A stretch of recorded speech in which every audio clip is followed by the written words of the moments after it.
Mon ami Galvin, que je connais des années, mais vraiment je le connais depuis quelques jours. Et je peux peut-être vous ajouter que l'Espagne et le Portugal ont commencé une conciliation en proposant il y a 3 mois, non, mais interne peut-être, il y a 3 mois, et le Portugal et l'Espagne ont proposé à leurs juifs de recevoir le passeport. Ils ont publié des listes. J'ai la chance que mon nom famille figure, donc si je veux 2 autres passeports, c'est drôle de figurer en Espagne et au Portugal. Donc je dois avoir encore 2 passeports. Je pense que je vais le faire. En tous les cas, تبارك الله عليكم. وأنا تندوي العربية المغربية وواخا أنا خرجت من هنا 47 عام أنا تندوي العربية كلها. ووالديا قالوا لي إذا نسيت العربية راه المغرب غادي ينساك. أنا ما حبس ننسى المغرب والمغرب ما ينسانيش. ميرسي. Vous savez qu'aujourd'hui, évidemment, il y a encore des pourparlers entre ces 2 parties. Et comme je ne fais pas de politique actuellement, je me permettrai d'être plutôt utopique. Historien. Comme un historien ne peut pas être utopique, alors je sépare les 2 choses. Et je ne parle pas maintenant en tant qu'historien, mais en tant que personne qui pense, qui jette un regard sur un problème qui ne traite pas directement, mais comme citoyen israélien, comme citoyen du monde, comme citoyen de cette région, je peux me permettre d'avoir un point de vue sur ce problème. Et donc, vous savez que Israéliens et Palestiniens, si on doit enlever leurs dirigeants, je dirais, je me hasarderais pour dire que Israéliens et Palestiniens sont en fait pour une solution du conflit. Cette solution est facile à faire, à mon avis, et très difficile à réaliser. Ce qui veut dire, en fait, c'est que ces 2 populations sont pour ce qu'on appelle 2 États pour 2 peuples, mais il ne faut pas se leurrer. Parce que, bien que tôt ou tard, il y aura 2 États, un État palestinien et un État israélien, on ne peut pas vivre, on ne pourra pas continuer à vivre séparément. Parce que ces 2 populations, ces 2 situations géopolitiques, sociales, économiques sont si imbriquées l'une dans l'autre que tôt ou tard, on devrait passer à un stade que j'appellerai pour le moment, pour ma part, utopique, et que je définirais comme une situation où il n'y aurait qu'un seul État, pas binational, mais plutôt uninational et pluriethnique, exactement comme dans le modèle des pays développés, dans le monde dit développé, européen ou américain. Tôt ou tard, il nous faudra vivre dans ce modèle.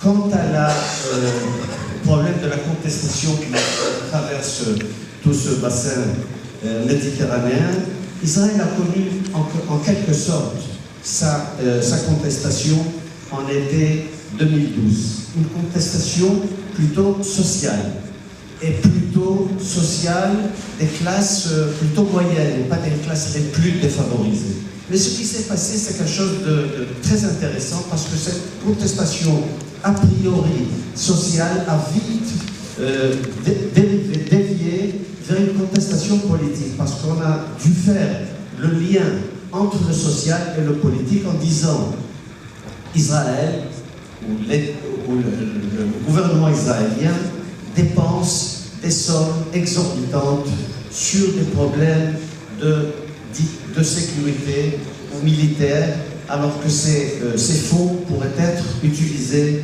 dans le domaine social. Je parlerai, étant donné que je suis au Maroc et je suis aussi originaire du Maroc, on a eu des contestations dans le passé, sociales dans ce passé. Ce n'est pas un hasard que ces deux contestations sociales qui se sont déroulées, l'une en 1958 à Wadi Salib, près de Haïfa, dans la ville de Haïfa, et plus tard, en 1972, les Panthères Noires à Jérusalem, ont été faites par des immigrants originaires pratiquement du Maroc. Et ce n'est peut-être pas un hasard. Ce qui n'est pas non plus un hasard, c'est que dans ces relations entre le Maroc et Israël, qui ont commencé, la majeure partie des personnes qui se trouvent devant moi ne le savent sûrement pas, mais les relations secrètes, discrètes, dans le domaine politique, diplomatique, entre Israël et le Maroc, ont commencé en août 1963. Alors vous pouvez peut-être faire des constatations ou des devinettes pourquoi justement ça s'est passé en août 1963. À partir de cette date, les autorités marocaines ont pris une place importante dans les relations entre Israël et les Palestiniens. Et c'est grâce à ces relations aussi qu'ont été signés les accords de paix avec l'Égypte et plus tard avec la Jordanie. Ce qui fait que le Maroc a pris une place très importante dans l'histoire de cette région, dans l'histoire d'Israël et dans l'histoire des Palestiniens et des pays arabes qui entourent Israël. J'ai parlé d'utopie concernant les sociétés israéliennes et palestiniennes. Je ne dirais pas que c'est une utopie si maintenant je parlerais plutôt pas de la rive sud de la Méditerranée, mais plutôt de la rive nord de la Méditerranée.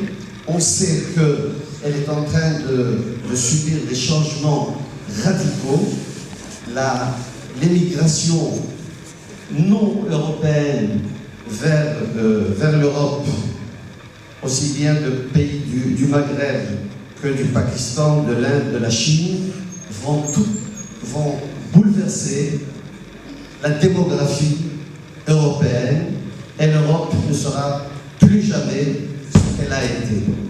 Pour le bien, à mon avis, pour le mal, pour certains qui ont peur de ces changements. À mon avis, tel que j'ai parlé de ces relations entre Palestiniens et Israéliens dans l'avenir utopique, ce serait peut-être un peu moins utopique de dire que l'Europe de demain sera pluriethnique. Elle sera composée non seulement d'Européens de souche, mais de plusieurs populations venant du sud de la Méditerranée. L'histoire d'amour qui existe, vous le savez, non, vous ne le savez pas, entre le Maroc et Israël. J'ai parlé des relations qui ont commencé, je me suis trompé de mois, pas en août 63, mais en février 63. Avant cette date, en août 61, il y a eu déjà un accord entre Hassan II et les autorités israéliennes pour le départ collectif des Juifs du Maroc, moyennant une indemnisation per capita de tout Juif qui quitte le Maroc entre 50 et 250 $. Mais à partir de 63, a commencé cette belle histoire entre les autorités israéliennes et les autorités marocaines. Je peux dire aussi, c'est très important à savoir que déjà à la veille de l'indépendance du Maroc et juste après, toute la classe dirigeante marocaine, aussi bien de gauche que de droite, aussi bien les Arabes des villes que les Amazirs de la campagne, avaient une très grande admiration pour Israël. Et j'oserais même citer des noms qui sont peut-être parfois délicats dans cette région du Rif, et chez les Amazirs plus particulièrement, mais depuis Abdelrahim Bourvil, Ben Barka, Oufkir, Dlini, Silka et autres, les relations entre eux et les Israéliens israélien était quelque chose que si les relations étaient tout à fait normales, peut-être qu'elles ne seraient pas aussi étroites, aussi amoureuses. Et donc, quand je vois ce qui se passe actuellement avec les propositions de loi contre la normalisation des relations entre Israël et le Maroc, je dois dire, je suis content de le dire, que les organisateurs de ce colloque, de cet événement, de ce festival de cinéma, et avec à leur tête M. Abdeslam Boutaïb, a eu le courage et l'intelligence d'inviter quand même, justement comme symbole politique, des Israéliens pour participer à ce colloque. Je le remercie infiniment, je remercie ces habitants de Riche qui nous reçoivent si sympathiquement, si chaleureusement. Merci beaucoup.